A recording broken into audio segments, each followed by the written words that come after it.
हमें और आपको सब कुछ देने वाले हैं, किसी भी चीज़ की कोई कमी ना रहे। भगवान कृपा करे कि आप सबको 12 ज्योतिर्लिंग यात्रा करने का सौभाग्य मौका प्राप्त हो। इन 12 ज्योतिर्लिंगों के नाम 2 बार ग्रंथ में आए। सौराष्ट्रे सोमनाथम च श्रीशैले मल्लिकार्जुनम, उज्जैन्याम महाकाल ओंकारे परमेश्वरम, केदारम हिमवत पृष्ठे डाकिन्याम भीम शंकरे। आप लोग भोजन करें भोजन, पीछे चल रहा है, भोजन ले लो फिर बैठ जाना। केदारम हिमवत पृष्ठे डाकिन्याम भीम शंकरम, वाराणस्याम च विश्वेशम त्रमकम गौतमी तटे, वैद्यनाथम चिता भूमो, नागेशम दारुकावने, सेतु वंदे च रामेशम, घुस्मेशम च शिवालय, द्वाद शैताने नामानी प्रातः उत्थाय यह पठेत सर्व पाप विनिर्मुक्ता सर्व सिद्धि फलम लभेत। ध्यान से सुनिए, कोटि रुद्र संहिता के अध्याय नंबर 1 में श्लोक नंबर 21, 22, 23 और 24, इन 4 श्लोकों में इन ज्योतिर्लिंगों के महात्म्य का वर्णन किया है। जो प्रातः जागते हुए, माइक बिल्कुल प्रातः काल उठकर इन 12 नामों का पाठ जो भी कोई करता है उसके सभी मनोरथ पूरे हो जाते हैं, उनके पाप छूट जाते हैं, वह पापों से मुक्त हो जाते हैं। इतना बड़ा महात्म्य, इतनी बड़ी महिमा, ये 12 ज्योतिर्लिंगों के सिर्फ नाम लेने की इतनी बड़ी महिमा है, तो इनके दर्शन और इनकी पूजा का तो फिर कितना बड़ा महात्म्य है। यम यम काम विपक्षी वह पटिशंत नरोत्तम, जिस जिस काम के लिए, जिस संकल्प की पूर्ति के लिए, जिस मनोरथ के लिए आप ये नाम लेंगे, वही मनोरथ, वही मनोकामना पूरी हो जाएगी। बस शर्त यह है कि शुद्ध अंतःकरण वाले लोगों के काम फटाफट बनेंगे। माता के गर्भ में निवास नहीं करना पड़ेगा, माँ के गर्भ में उनकी मृत्यु नहीं होगी।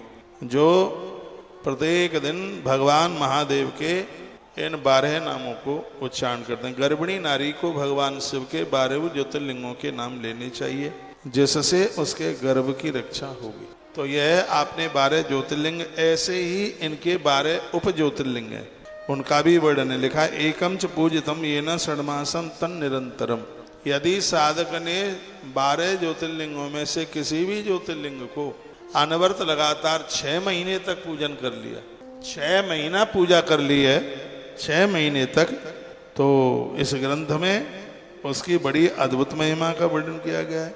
कहा गया है कि जिसने 6 मास तक एकम च पूजितम येन षड्मासम तन निरंतरम तस दुखम न जायता मात्र कुछ समुद्भवम, तो उसे जीवन में कोई दुख कष्ट नहीं होगा, माँ के गर्भ में भी उसे नहीं जाना पड़ेगा। दुनिया का ऐसा कोई भी दुख नहीं है जो माँ के गर्भ से ज्यादा हो। माँ के गर्भ में जीव बड़ा दुख उठाता है। ऐसे समझ लो किसी गटर में किसी व्यक्ति को फेंक दिया जाए और ऊपर से पत्थर रख दिया जाए, तो जैसे उसको अंदर घुटन है, बिलबिला रहा है, माँ के गर्भ में उसकी यही हालत हो जाती है। मैंने पहली बार श्रीमद् भागवत में 1994 में श्रीधाम वृंदावन में श्रीमद् भागवत जी के माध्यम से 3रे स्कंद में ये बात पढ़ी। चैत्र की नवरात्रा का समय था, मेरा अनुष्ठान था और मैं भागवत जी का स्वाध्याय कर ही रहा था। 94 मार्च की बात है। तो भगवान कपिल माता देवती को कथा सुनाते हैं।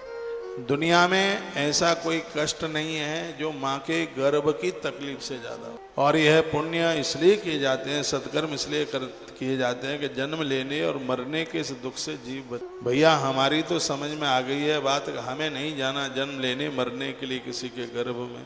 तो आप कहोगे तो तुम तो कहते हो द्वारा भारत में जन्म हो, जन्म भारत में ही द्वारा होगा, लेकिन भगवान की कृपा से ऐसे होगा, ना तो जन्म लेने वाले को कष्ट होगा, ना जन्म देने वाली माँ को कष्ट होगा। तो भगवान महादेव की बड़ी महिमा है। आप मेरी बहुत बातें मानते हैं और ऐसा भी नहीं है कि मैं कोई अपना एक पंथ खड़ा कर रहा हूँ, ऐसा नहीं है, क्योंकि मेरी अपनी निजी तो कोई बातें हैं ही नहीं। मैं तो जो भी व्यासपीठ से बोल रहा हूँ सब सनातनी पद्धति की बातें और मुझसे पहले के आचार्य और गुरु लोग जिन बातों को बोल के गए ये उनकी बातें हैं।